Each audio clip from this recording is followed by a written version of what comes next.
Yo, what's going on? Chavo Guerrero Jr. here, giving a big shout out to Wrestling Rehab. Keep watching, keep listening, and viva la raza. Órale.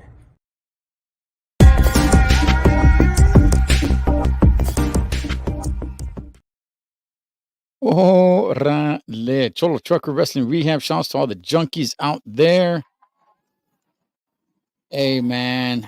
Here we are to talk some old school wrestling. I've had a couple of people hit me up saying like, "Hey, we need to talk some old school wrestling. We need to talk some old school wrestling." Well, right now we're gonna get into some old school wrestling, and we're gonna keep it going too, Holmes. This ain't the one and only time we're gonna talk old school, man. But let me go ahead and bring in my tag team partner on this one. You guys could go find them on G Funky Boxing for all you boxing heads over there, man. Let's get in my boy in here, G Funky. Thank you so much, man. I'm excited to be here to talk some wrestling. Really is a breath of fresh air from the boxing community. So Uh-huh. thank you so much. I really do appreciate it. No, man, appreciate you jumping on, dog. I always have there's two things, homie, that I remember being a fan of for as long as I can remember being alive, right? And that it like I like other sports, I like baseball, I like football, I like, a couple of sports here and there, but there's only two things that I can remember for as long as I've been alive that I've been a fan of, and that's boxing and wrestling. Yes. I I can't tell you what's the first match I ever seen in either one of them. All I can tell you is for as long as I can remember being alive, I've been watching those 2, man. No, same for me. Same for me. My dad was a huge wrestling fan, and he still is. And he's the one that got me into wrestling as a child. Same with boxing. Boxing was the big events, the big pay-per-views. There was always friends coming over to watch. And same thing with the wrestling. Whenever there was a pay-per-view for that, we would always get them. And it was just such fun. So much fun Mhm. hanging out and watching wrestling. And yeah, it's definitely something that I still enjoy to this day, and I'm not ashamed of it. I know there's a lot of people out there that I don't really want to watch it anymore because it's I guess what do you call it? They've They you grew out know of it? well, not really grew out of it, but more of like I'm trying to think of the term. They pulled back the curtain, I guess, on kayfabe. Ah, And now okay, we know that got it's not for real, it's a work, and some people that kind of turn some people off, but for me, it didn't matter, I still enjoyed it, and I still do to this day. I love wrestling, man. right, right. No, I completely agree, man, and by the way, for everybody out there, what's up? That's Benny from the Rockies, homie. Shouts to the Box State in Colorado. Um, I went to Monday Night Raw a week and a half ago, right? And I see a lot of homies there, man, and they're, with their title and everything like that. And I think they're just kind of like, hey, you know what? I don't want to admit that I'm a fan, but I'll just keep it on the down low. You know what I mean? Because for some reason or another, like it's gonna mess with my coolness or something of that nature, man. I'm like, man, screw all that, dog. I've been a fan. I am a fan. And G Funky, we're gonna talk about the time where there were true characters. Today's a little bit different. Today they're using first and last names, and the names might be made up here and there, but we're to take it to a time where characters were actual true characters, man. If you see Mhm. the picture in the background, from the Hulkster to the Honky Tonk Man to the $1 Million Man, Ted DiBiase to the Hot Rod and Brutus the Barber Beefcake, man. Um, going back, um, if we go back to the '80s, right? That was, I think, a time that was kind of that was a pivotal time in wrestling. The territories were pretty much getting closed up, and Mhm. everything was going WWF at that time until WCW started rearing its head. But everything started getting monopolized by good old Vinnie Mac. What was your thoughts, man, on the territories pretty much wrapping it up from what it once was, and it was all being monopolized now by WWF? Yeah, it was a little strange for me because I was still so young at the time when the territories were still a thing, and I was a fan of pro wrestling. Like, my first exposure to pro wrestling was WWF, and Mhm. then the NWA, which was Jim Crockett Promotions. Those were the two main syndicated shows that were in my area, which is in Northern California, where I live, where I've lived my whole life. And then came along what was called the UWF, Universal Wrestling Federation, which was formerly known as Mid South, which is owned by Bill Watts. Cowboy Bill Watts took his brand and syndicated nationally as well. So those were the first three that I was exposed to. It wasn't until I started to watch a show with my dad at the time during the 80s. It was a show done by Pro Wrestling Illustrated, and it was called Pro Wrestling This Week. It was hosted by Gordon Soley, who's got, he's a classic wrestling commentator, and sometimes Bill Apner of Pro Wrestling Illustrated. And there's another guy, I just cannot remember his name for some reason, but they would cover all the territories, all the main matches and angles in all of these other territories. And watching that as a kid, I would see some of these guys in these territories, then I'm like, huh, okay. And then a month or so later, even a year or so later, then I would see them popping up on these other main main shows like the wrestling superstars with WWF or you know Mhm. uh it was just a trip, man, to see that happen, to see these guys go from territory to territory. And yeah, the product was so good back then. Really, to be quite honest with you, if I could kind of relate it to boxing in a way, which is my main thing I do here on YouTube, I feel like the territories would be a really good way for boxing to promote itself. But that's a whole nother Mm, topic. But mhm. I definitely enjoyed the territories. Yeah, man. Yeah. I'll be honest with everybody. I did not actually learn about the territories till a little later on, man. Um, because I actually did not have family that loved wrestling. Now, mi abuelita, my grandma, she was a big wrestling freak, right? But her thing was lucha libre. Hmm. And I would sit down and I would watch lucha libre with her, right? And she'd be all into it and everything, and she would watch WWF as well. But she didn't speak any English or anything like that, so her thing was much, much more lucha libre. And so I didn't not really have anybody in the family. My brother is 4 years older than I was, and he was a wrestling fan. And we didn't really know too much about the indies or anything like that till a little bit later on. I started doing a little bit more research, and I'm like, "Oh, okay, cool." Now you mentioned NWA; those were some days, man. I think Hmm. that was a time that I did hear about that, but I didn't know much about it. I was hearing more about the Nature Boy, right? The rivalry, like, wow, there's a rivalry with, Nature Boy and Dusty Rhodes, and they're gonna get it on, and I was just like, "Huh, okay, cool," but I was a young little mocoso, man. I didn't really look into it. I didn't learn much about it till later on, in my life, man, and looking back at it, I'm like, "Wow," what a time in history, man.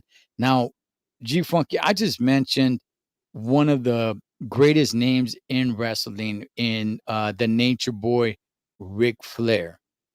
Where does Ric Flair, the Nature Boy, who never really changed his character, man, he's kind of been the same guy for the most part throughout his entire career.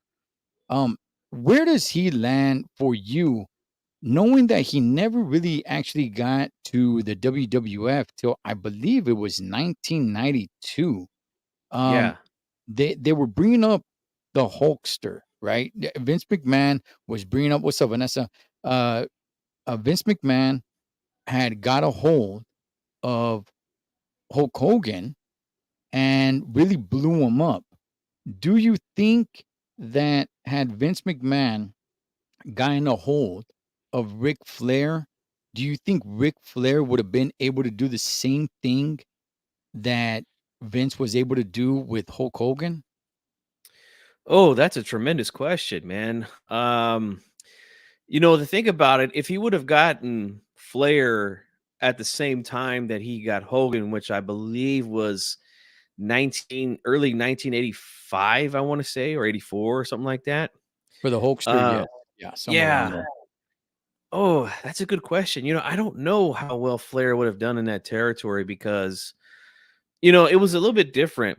And like you said, Flair never really changed his character, especially throughout the 80s, Mhm. for the rest of his wrestling career.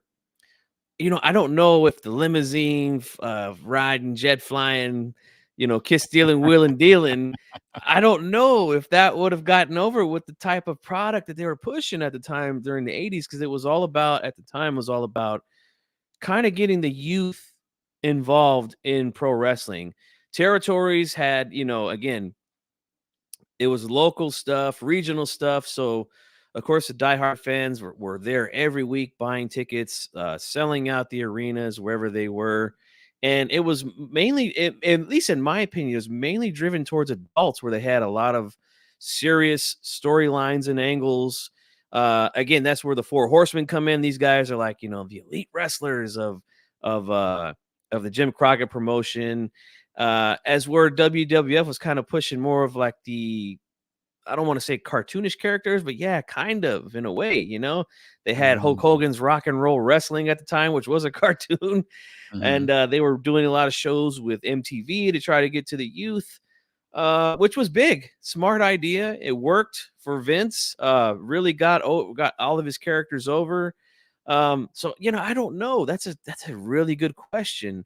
Flair's a tremendous worker, one of the best workers that the business has ever seen. Um, and great promos. So, I think he probably would have done well. I just don't know if he would have done as well as he did while he was with Jim Crockett, all those years.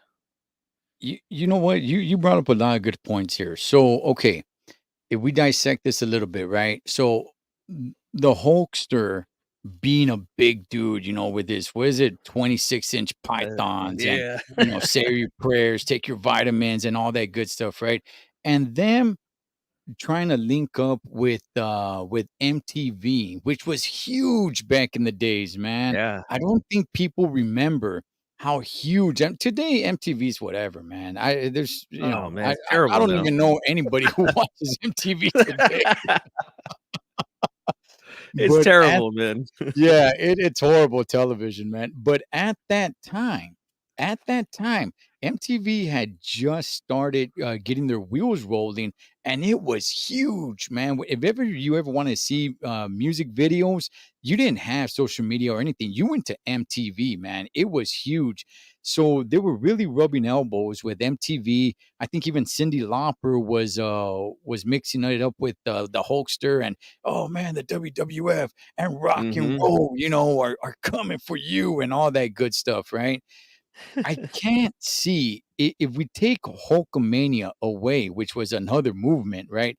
If we Oh, take yeah. that away and we insert Ric Flair, who is known as, one of the greatest, if not the greatest of all time. Um, Everybody feel how you want to feel about that. Uh, I'm not really sure if they would have been able to put themselves out there the way they did with the Hulkster. Now, that's interesting to me because to me, Hogan was, man, I might get some heat on this, man, but to me, Hogan was not really a good wrestler, man. He was a good character. He really got kids behind him, and he was like this incredible Hulk kind of character.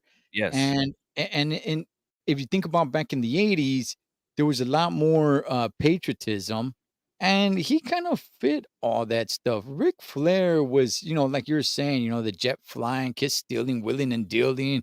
I got Mhm. more cars than you got friends kind of guy.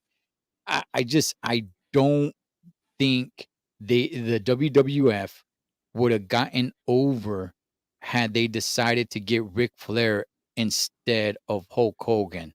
What's your thoughts, man? I have to agree with that, man. It was just such a different product, because I'm just speaking from my experience. watching wrestling and growing up being a big wrestling fan. I remember going around and visiting family and going to functions as a kid, and my older uncles and older cousins, they would be like, oh, this guy, look at it, he likes the Hulkster, I like Ric Flair, woo, it was more appealing to the older fans, and even like the older adults were like, yeah, Flair's a much better guy than Hogan. And of course I didn't want to hear none of that because I was a big Hulkamaniac in the 80s. But yeah, that's a good point, man. That's a really good point. And to talk about the point that you made about Hogan's abilities in the ring. Yeah, I think it was more kind of geared towards you know taking his size, because he's a huge guy. I mean, we're talking 6'6" or 7", 300 pounds, and the dude is just, I mean, huge. Um, yeah, his matches were more about just kind of brawling and that sort of thing. As where Flair was the type of guy, he was maybe what, 6'1", 6'2", 200 something pounds. He had the more athletic style than Hulk. Was able to do those long, hour-long matches with a lot of guys. And according to Terry Taylor, come in Mhm. hung over an hour or two before the show, and then next thing you know, he's walking down the aisle with his hair perfectly blow dried, and he's ready to go an hour. And Yeah, he was yeah. just a freak when it came to the way that he could wrestle. So, but there is some footage out there. Like, I think there's some footage here on YouTube where you can see Hogan working with the Great Muta over in Japan, and he's doing some good work there. But yeah, I think it was more because of his size and Vince really liking those big guys. Yeah, his style was more geared towards just kind of brawling instead of like the more athletic and long matches like Ric Flair. Yeah, yeah, man. I mean, his wrestling ability, kind of like you said, it was pretty much aimed more towards kids. Hmm. And if I just think about the whole WWF at that time, I think probably just the product itself was aimed more towards kids. Definitely. Like you were saying, as opposed to the territory, and let's go after families. And look, it worked, man. It definitely worked. And Hulk Hogan definitely had the torch, and he was leading the way with that. And when they went with some of these characters, I was like, okay, this is actually cool. Would it work for me today? No, no, it would not. So while I do think it was cool for that time, no, I do not want to see some of these characters, coming in, like a Papa Shango, or, some of these old school guys that you think are like really, really cool. If you see like Hillbilly Jim today, right? Like if a character were to come in today as Hillbilly Jim, it's probably not gonna work, you know. No, that's not gonna get over. No. Yeah, no, but at that time, it was pretty damn cool, man. So let's get into some of the characters. G Funky, I love tag team wrestling. I do, man. What are some of your favorite tag teams from the old school days, man? Oh, so many great tag teams from those, especially the 80s, man. Mhm. If you recall, I believe it was either the first or the second Survivor Series where they had uh the elimination style matches that they did. Oh yeah. Oh yeah.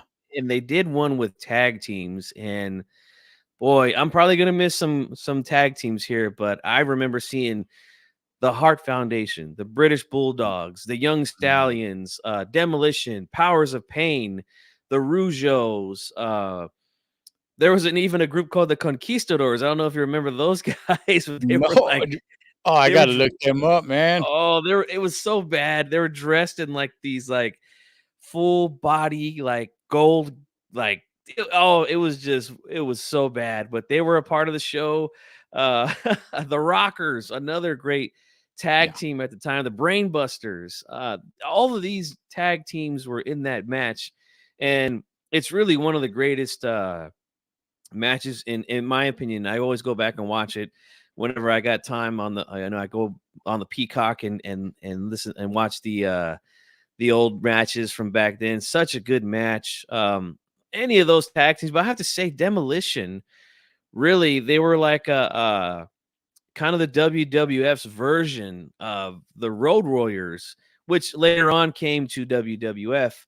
But yeah, they were kind of like their version of that. They came out with the the spikes and the black mask and the face paint and all that stuff. Big guys, just like the Road Warriors.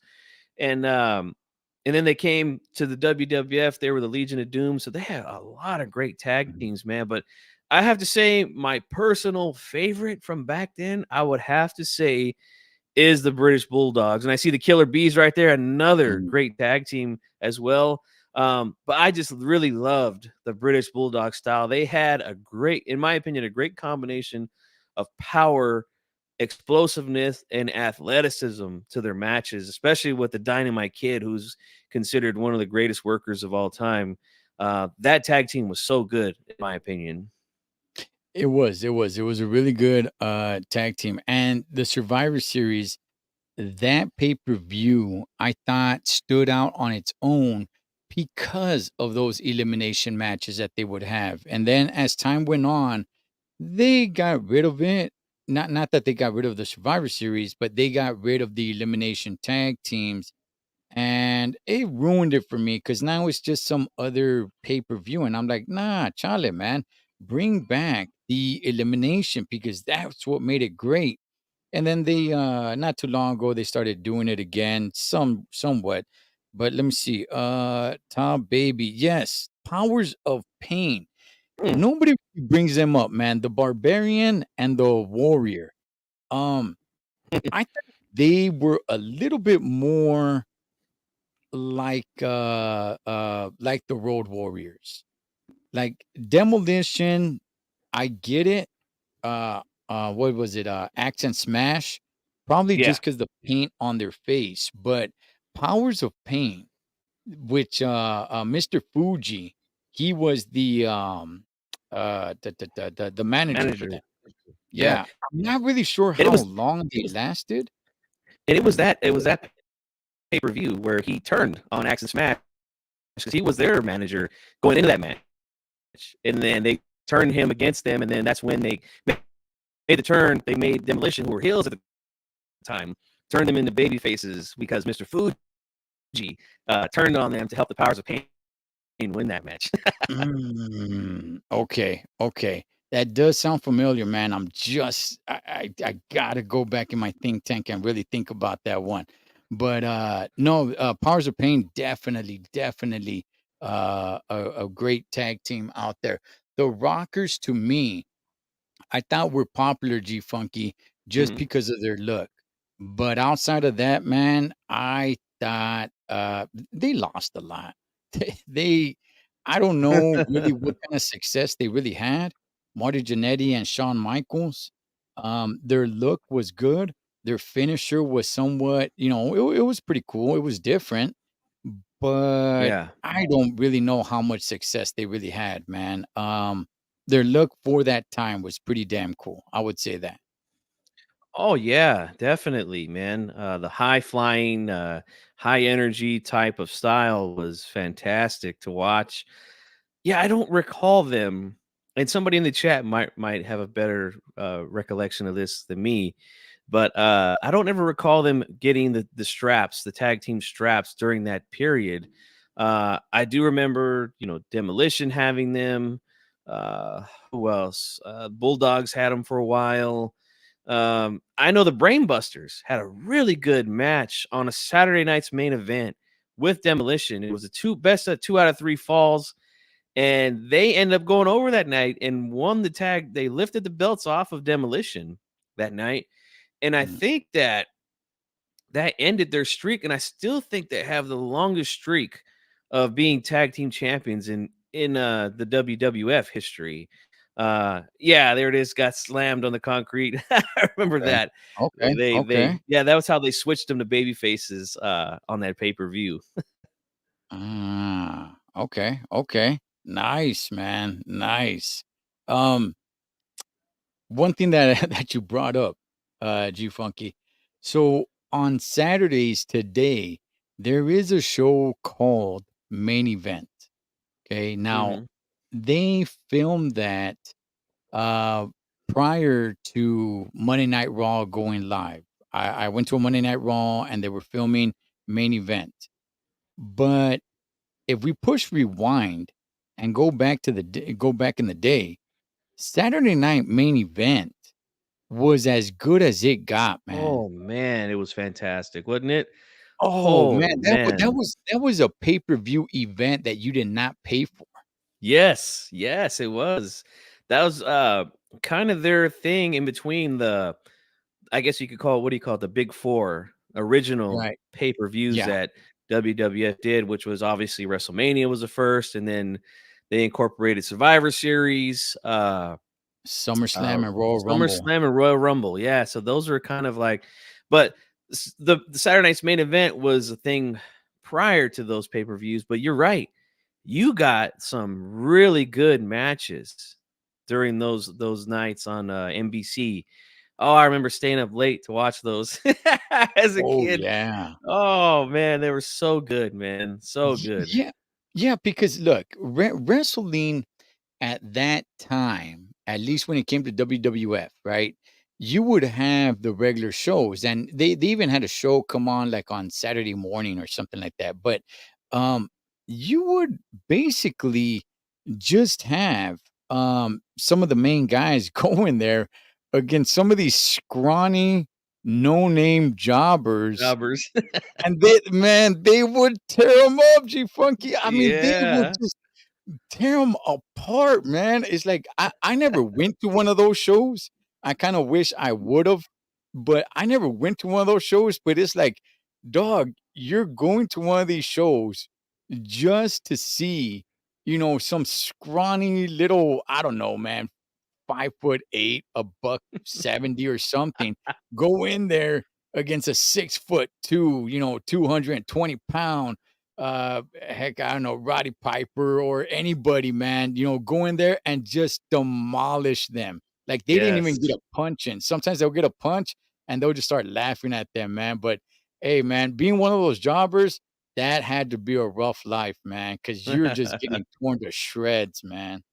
Yeah, and that's how they got a lot of these superstars over at the time. And Mhm. not to keep going back to boxing, but imagine if they set up things like that. And that's how they used to build stars back in the 80s in boxing. Put them in there with guys who are basically opponents that we know they don't really have a shot in hell to beat them, and to just again showcase them. And that's exactly what the shows like Superstars of Wrestling, Wrestling Challenge at the time, and I believe NWA had a show called, I think it was called Primetime, where you seen a lot of those kind of Mm. squash matches for the Yes. superstars at the time.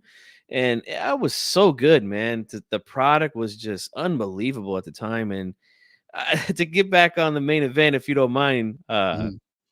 Go for it. my favorite, my favorite of all time was when they had the rematch from WrestleMania 3, Hulk Hogan versus Andre the Giant, and they did the double Earl Hebners, or was it Dave Hebner? I forgot which one it was, but they were twins in real life, and nobody knew that he had a twin until that night.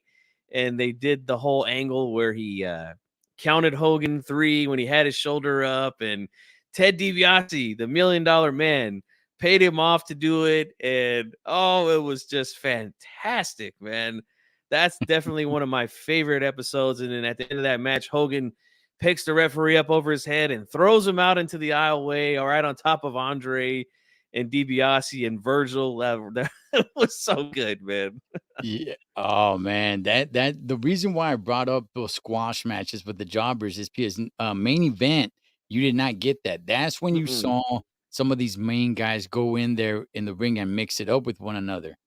And the one that would always stick out to me was main event when they were building up to WrestleMania 6. Um, they were trying to get Hulk Hogan versus Ultimate Warrior, right? Yeah, yeah. They were leading up to that.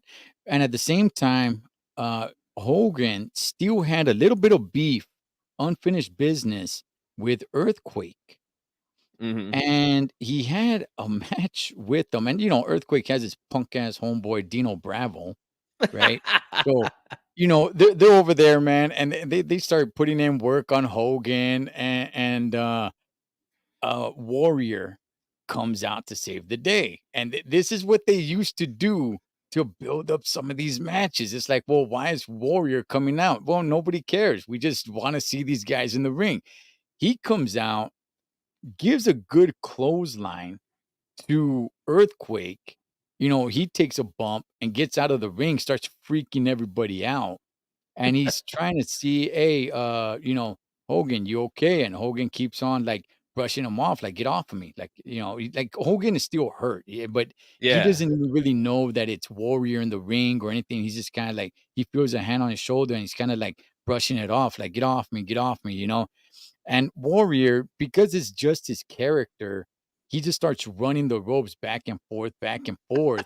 And then Hogan kind of gets in the way and it looks like Warrior's a clothesline him, but he stops. Hogan turns, sees that it's Warrior, puts his dukes up, and everybody goes crazy.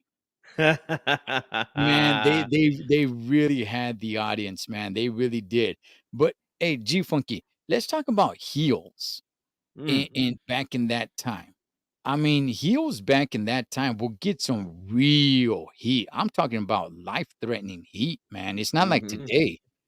Back then, man, you had people giving death threats to some of these guys. I mean, what can you talk to us a little bit about some of the heels when you think about the Hot Rod, when you think about Million Dollar Man, when you think about the Iron Sheik, and even Sergeant Slaughter when he went heel? Oh, yeah.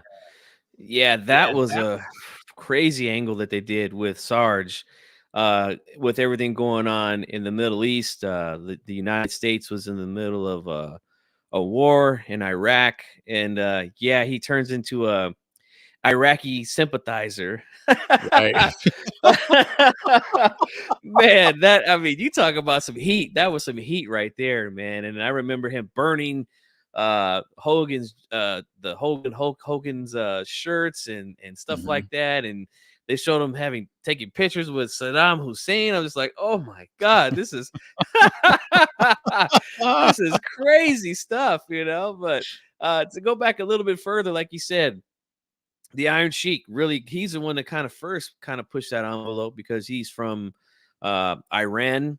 Iran, And yeah. yeah, so he would push that envelope, and then they teamed him up with Nikolai Volkov, who again at the time was the Soviet Union, and yeah, they incorporated the politics into these Right. wrestling angles to get again to really capture the audience. And they did a brilliant job of that. You mentioned Roddy Piper, very controversial with a lot of the things that he did, like when he kicked Cyndi Lauper at one of those wrestling events that was on MTV.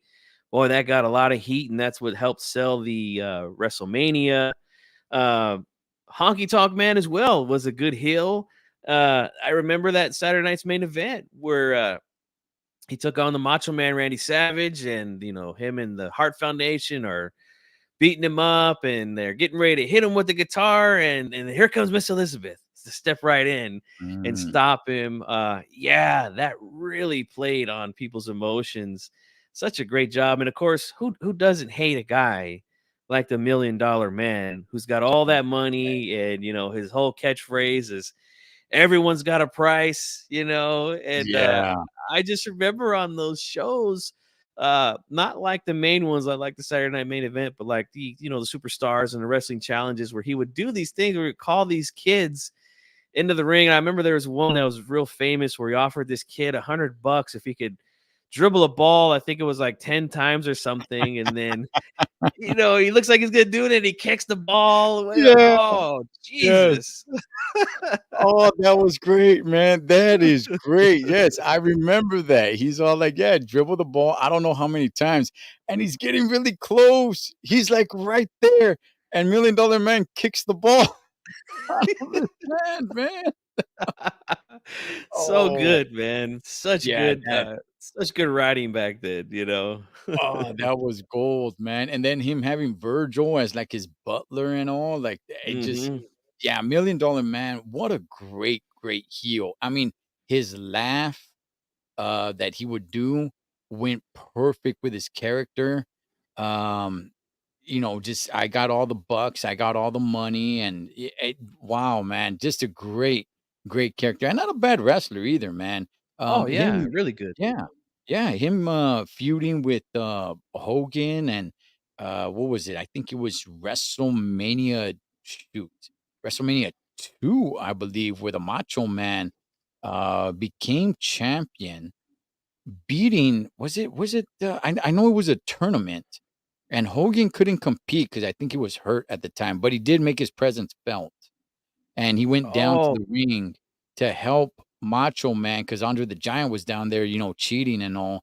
So he goes and that's how Macho Man becomes champ. And oh man, just a great, great time, man. Great stuff. Um, yes. where, where does Hot Rod, Roddy Piper, fit in this when he was a heel? Because once he turned face, I mean, people loved him as well, but as a heel, people hated the heck out of him. Yeah, yes, indeed, man. And Piper, I remember one famous Piper's Pit when he was still a heel, where he had Superfly Jimmy Snuka. This is a famous one where he's talking to him, and then out of nowhere, he just grabs a coconut and boom, busts it over his head, and he goes running and knocks over the whole set and everything. And Yeah. Piper was just so controversial with a lot of things that he said. If some of you guys watched the biographies that they were doing on A&E on Piper, yeah, when he was down in LA in that territory prior to coming to WWF, yeah, he really got heat with the Chicanos and Mexicanos down there, man, with some of the things that he was doing. Like I remember he had an angle, I can't remember the wrestler, but he says, "Yeah, I'll make it up to the fans. I'll go in there and I'll play the Mexican national anthem on my bagpipes, you know." And you know what he does, right? He goes in there and he plays La The Cucaracha. cucaracha, man. Oh, Jesus. Unbelievable. Oh, man. You know what? Speaking on Pirate, first of all, Tom Baby, you're absolutely right. That was WrestleMania 4. Yeah. Absolutely. Yes. Yeah. That was WrestleMania 4 because it was the very following WrestleMania at WrestleMania 5 where it was Hogan versus Macho Man once Macho Man went heel and the Mega Powers went through. So yeah. Yeah. There was WrestleMania 4. But Piper as a heel, man, he would do a lot of these crazy things, right? He had people hate him, but even as a face, it was WrestleMania 6, I believe. Yeah, it was WrestleMania 6. He's facing Bad News Brown. Oh, Okay. yes. Piper paints half of his body black. It was just I could not understand that for the life of me when I think I was WrestleMania 6. I might have been 6 years old. Yeah, I was 6 years old. And yeah, I just remember like asking my mom, like, why did Piper paint himself like that? She's like, I have no idea. I did not understand it at all, man. Oh, man, he paints half his body black down the middle, and then he brings out and by the way, man, God bless Bobby the Brain Heenan, who is doing commentary. He busts out a glove, right? And he puts it on. It's like a sparkling glove, and Bobby the Brain Heenan comes out and says, "It's a Michael Jackson glove." It had people Oh. rolling, man. It was awesome, G Funky. It was just the greatest, man. It They was could just never get away with this stuff today, man. Oh my goodness no. gracious. The way things are, cancel culture and things like that, they would never do stuff like this today. I No. mean, people would just lose their mind. Yeah, no, man, no. Can you imagine going to like somewhere like in Los Angeles or something like that and saying, I'm gonna play the Mexican, national anthem in tribute to you guys, and they start playing like cucaracha? Oh my gosh. No, that would get so much heat today. Much more heat than Piper got on himself back then. Oh, Jesus. Yeah, man. Yeah, it was great, man. Hey, G Funky, what's one of your favorite characters or some of your favorite characters, man? Since we're talking about a time where characters were actual characters. Today you got, Randy Orton, John Cena. They're not really characters too much, but back then, when we're talking about actual true characters, what were some of your favorite characters, man? Oh, well, as a kid, obviously, Hogan was a big thing. And I was a huge Hulkamania fan. Same thing with the Warrior. When he came in, boy, he just took off like a bolt of lightning. And, his run was quick, but Right. it was a good quick run. He got really, really over really quickly with the fans. But I'd have to say, throughout time, man, one of my favorite characters at least from the WWF, uh, has to be the Undertaker, man. You Oh, know, uh, okay. to do the whole dead man thing, and in my opinion, I was not a big fan of the American Badass version. um, it just kind of took away from the character. But I think over the years, besides that portion, some of you guys might disagree with me, but besides that portion there of Undertaker's run with the WWF, uh, I feel like they did a fantastic job with that. And then incorporating a lot of new matches with his character, like when he had with Mankind, they had the Boiler Room Brawl at a SummerSlam. They had the Buried Alive matches, the casket matches.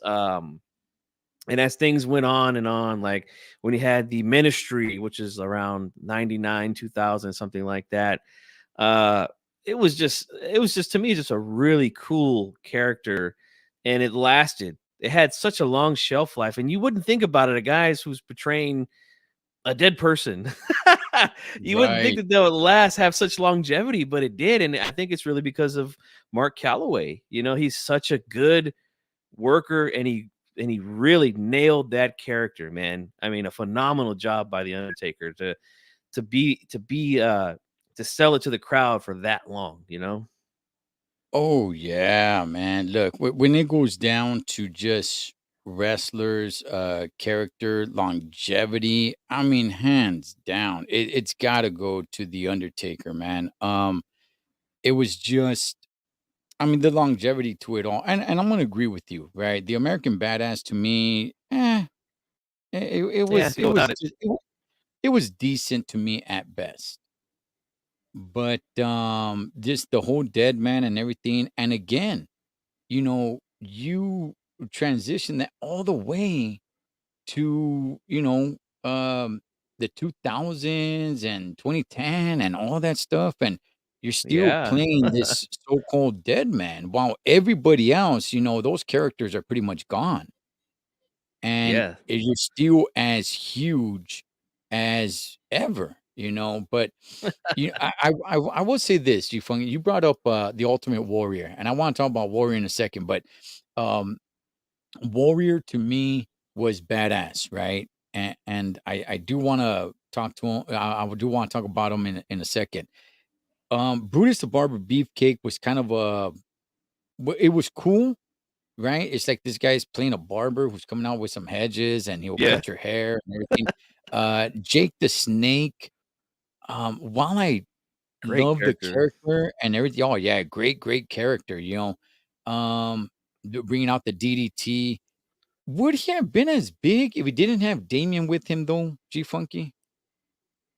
I don't think so, man. I don't.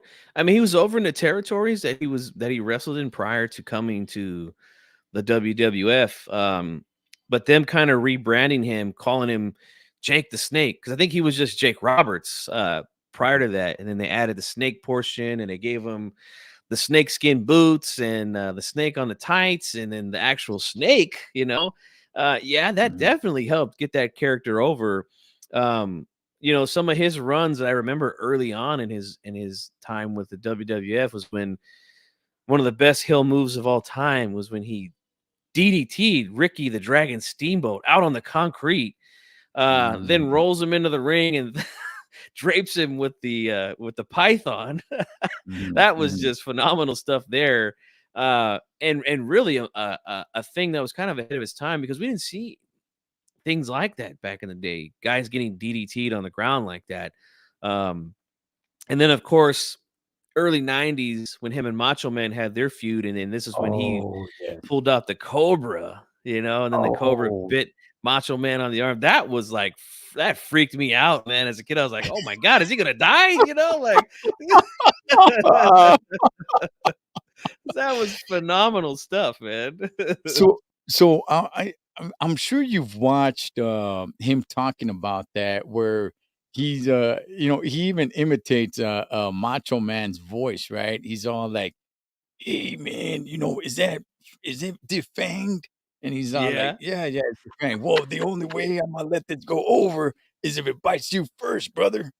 So Jake Yes, yes. Jake had to have the cobra bite him backstage before Macho would okay this, man. But you're right, man. You're right. I was a kid as well. I was like, "Oh, damn." I remember like, my mom always thought wrestling was silly, right? But it's crazy because her mom, which is my abuelita, she loved it. And and my mom will always she'd always try to pop the bubble and be like, it's fake and all that, right? So Mhm.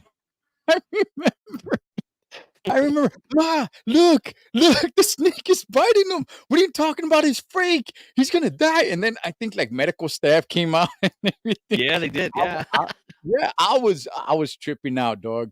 I was tripping out, man. For a moment there, for that moment right there, dog, God, I love my mom to death, man, but to me at that moment, she was a liar, Holmes. 'Cause I was like, "How can you have a snake bite a man?" And, it's like, "Oh, man," but dog, that was really, really good. The Honky Tonk Man was a cool character. What's your thoughts on Honky Tonk Man? I don't it was cool. I like Honky Tonk Man. I thought his Intercontinental Championship, run was great. One of the I best, yeah. never Yeah, I never really had him as one of the greatest Intercontinental champions, though. His character was pretty cool. It's just, kinda like Elvis Presley. What's your thoughts on him? Yeah. Yeah, I think that's kinda how they wanted to spin it with him is like, well, Elvis, obviously one of the biggest icons in music history, you know? They don't call him the king of rock and roll for nothing, you know? The guy he just oozed with charisma. So he had a lot of fans. So you figure if you have a guy who kind of looks like him, he combs his hair like him and dresses like him with the fancy suits and the sparkles on it and all that stuff. Yeah, if you kind of play with the emotions of the diehard Elvis fans out there, yeah, they're gonna hate his guts, And I thought it was always so funny because as a musician now, and a guitar player at that, Right. yeah, I mean, watching the old wrestling back and looking at him fake playing the guitar is just it's hilarious, man. And then you obviously always using it as a weapon in the ring. I actually thought the character was pretty cool, man. To mess with the Elvis Presley diehard fans out there. Right, right. And of course, we all know the incident between him and Jake the Snake Roberts, where he broke the guitar. It was supposed to, of course, um, Jake Roberts is saying that he did it on purpose, that he hit him with the hard side of the guitar over his head on purpose, which, Oh yeah, yeah. yeah, kind of affected Jake Roberts for the rest of his life. But Honky Tonk and the Mouth of the South, Jimmy Hart, are saying like, no, that's not true. Hmm. So, I mean, damn, that was unfortunate right there, man. But going okay, so bringing up Ultimate Warrior. All right, so at that time, G Funky, when Warrior came in, you're right, he just started taking off, right? He had his feud with Ravishing Rick Rude, who's another cool character in my opinion, man. Ravishing Rick Rude was a really good heel. He'd come out, he'd do the dance, he'd talk about all you Oh yeah. fat slob, whatever, and everything, and you want to take your women and all that stuff, right? And the good feud that he had with Ultimate Warrior, who became Intercontinental Champion. Were you more of a Warrior or Hogan fan at that time when both of these guys were at the top? Oh man. It breaks my heart to say this, but I did switch over to Team Warrior, especially going into WrestleMania 6. Mm, Um, I'll be honest, it got a little stale for a little bit, Um, and then seeing again the Warrior, the face paint, the a little more fast paced style than Hogan. mm, Yeah, it was kind of refreshing in a way. Um yeah, it's just yeah. one of those things where Hogan had been, I mean, Jesus, he hadn't been pinned clean in years Mhm. leading into that WrestleMania where Warrior beats him. So, yeah, I think it was a good move by Vince at the time to kind of see if, hey, maybe we could put the belt on somebody else and see if this guy can kind of carry us for a little bit here, because Hulk, again, he was on such a roll at the time. We're talking what, 6 7 years he was on top, current the world champion and always headlining shows. It was a good move, I think, but it just didn't work out in the long run because Jim Hellwig, we all know, and again, God rest his soul. But yeah, he's a bit of a pain in the ass to deal with in backstage. Right, right. Yeah, yeah, man. He had a lot of heat back there with not just Vince, but the locker room, man. And it sucks to hear that because, like you, I was a big fan of the Ultimate Warrior. And while I did like Hulk Hogan, just like you, yeah, man, when Warrior came in, I'm like, hey, I'm Team Warrior, man. He's got the face paint and he's Yeah, full of energy, shaking the ropes. And I'm like, man, this is cool. I'm Team Warrior all the way. And going into WrestleMania 6, I'm like, in my opinion, it's one of the biggest matches ever, right? Because the yeah, buildup was huge to it. And this is a time where there's no internet, you don't really know what's going on backstage, the whole kayfabe thing and all that stuff. So you absorb whatever they put out to you. There is no social media, there is no any of that. And this match was huge. And I was Team Warrior all the way, man. yeah.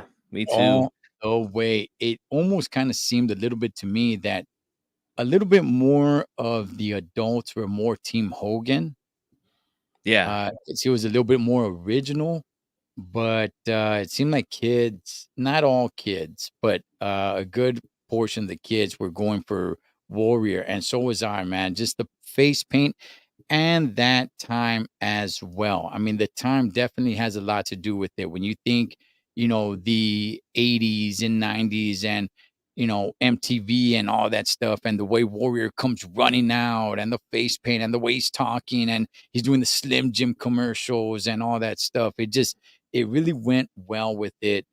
But I don't think Warrior, I don't think his character would have lasted. Um, Even if he didn't catch heat backstage, I just don't think his character would have kept on going, man. I think it would have burned out pretty fast. yeah, and it sure seemed that way, man. And like you said, the face paint and the bright neon colors, like it was just such a cool thing, at least from at the time, being a child and watching the product at the time. Yeah, it was like a little breath of fresh air for us. And again, being such a big Hogan fan, yeah, it got a little stale, man. I'm not gonna lie. And kind of like, a few years down the road when Hogan went to WCW and then they turned him heel. Again, another breath of fresh air because I think it was way overdue to turn his character heel after all these years being the big baby face. And even according to like Bruce Pritchard, I listen to his podcast, have a great podcast, and he kind of talked about how that match, that WrestleMania 6 match, is one reason why they don't really do a lot of babyface versus babyface matches anymore because it didn't really do that well like they thought, and it kind of tears the fans in half as to where when you have the classic baby face versus heel, obviously, the hero most of the time is going to come out on top. Every now and then we'll see the heel get over. So it's one of those things, man. But I, like you, I enjoyed the match. I really did, man.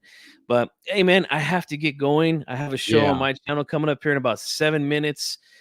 I want to say, man, again, Thank you so much. This has been so much fun. Again, the boxing community is so bad. I really needed to come on and talk about some pro wrestling, and I want to thank you, everyone in the chat, and everyone that's going to watch this once it's over. Thank you guys so much for listening. Don't forget to hit the like button for my guy Cholo Trucker here. He runs a really good platform, and I look forward to coming back, man, and talking some more old school wrestling with you. This has been fun. Definitely, man. Definitely. You're part of the team, brother. You're part of the team, man. We will definitely talk some more old school, man. Thank you But so much. And I hate to cut it short, man, but I just got to get rolling. I have a guest on tonight. But again, guys, don't forget, support the platform. And I look forward to coming back. Thank you so much. have a good one, big dog. I'll be All in right. touch.